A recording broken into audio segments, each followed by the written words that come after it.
আসসালামু আলাইকুম রহমতুল্লাহ। মৃত্যুর পর আপনার স্মার্টফোনের কি হবে?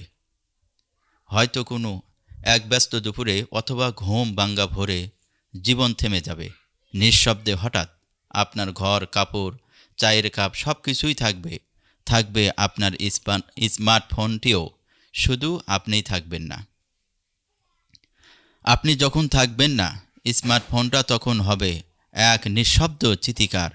তাতে থাকবে আপনার প্রিয়জনের গলা ভয়েস নোটে, থাকবে সেই একটাই ছবি যেটা আপনি শেষবার তুলেছিলেন সূর্যাস্তের দিকে তাকিয়ে। থাকবে কিছু অসমাপ্ত খসড়া, কেউ হয়তো কখনো পড়বেই না। থাকবে সেই হোয়াটসঅ্যাপ মেসেজ, পরে লেখছি বলে রেখে যাওয়া, যেটা আর কখনো লেখা হবে না। আপনার মা কিংবা স্ত্রী হয়তো সেটা তুলে নেবে একদিন। বিছানার পাশে রাখা সেই ফোন, যেটা প্রতিদিন ঘুম ভাঙার আগে আপনি হাতে নিতেন, যেটা আপনি নিয়ে ঘুরেছেন, চারিদিকে তুলে রেখেছেন হাজারটা মুহূর্ত। হঠাৎ চোখে পড়বে কিছু ছবি, একটা সেলফি যেখানে আপনি হেসেছিলেন ঠিক তার দিকে তাকিয়ে, একটা নোট যেখানে লেখা ছিল ঈদের বাজারের তালিকা, কিংবা মাকে ফোন দিতে হবে, হয়তো খুঁজে পাই এমন কোনো মেসেজ যেটা আপনি কাউকে পাঠাতে চেয়েছিলেন কিন্তু পাঠাননি। তাতে লেখা ছিল, আমি আসলে খুব একা। আপনার সন্তান একদিন বড় হয়ে খুঁজে পাবে আপনার ফোন, খেলার ছলে খুলে দেখবে, কিছু ভিডিও দেখবে আপনি তাকে কোলে নিয়ে রেখেছিলেন আর বলেছিলেন, বাবা তুমি আমার দুনিয়া।